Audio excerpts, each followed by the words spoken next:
Think of the example of a man who is a porter,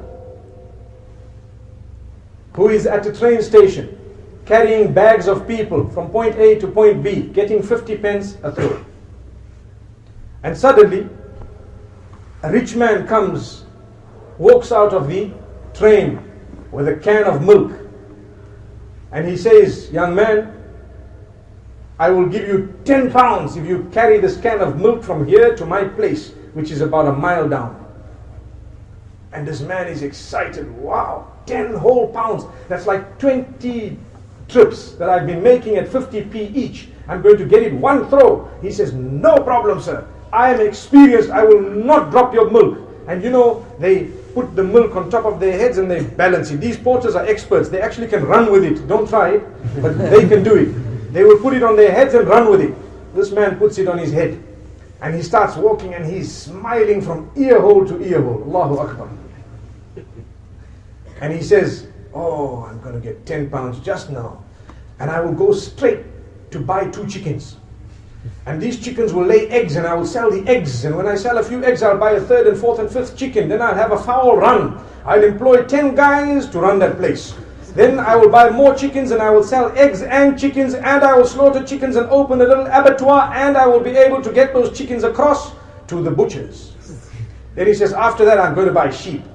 And then I'll buy a little farm, and on that farm we'll have so many sheep, and I'll sell the little sheep as well as slaughtering them and providing the butchers with halal mutton. Then he says, thereafter I'll buy cows. Wow, look at him. 10 pounds. He's talking. Just 10 pounds. But this is forward thinking, beautiful thinking. It's really good. He's got a plan. Wallahi, he's got a good dream. He's not planning haram. He's planning something good for his future.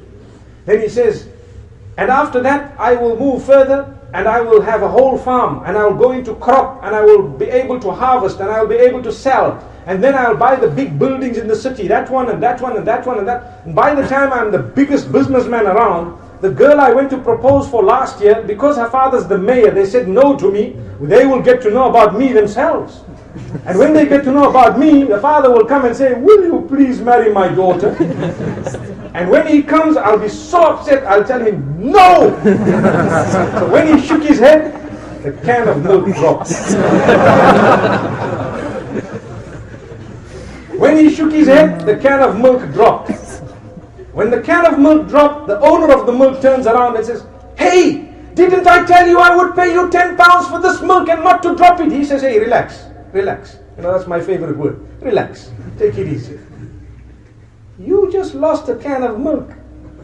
I lost my chickens and my eggs and my sheep and my cows and my farms and my buildings, and 600 people lost their jobs. And at the same time, I lost my marriage and my whole life is gone, so just keep quiet, okay?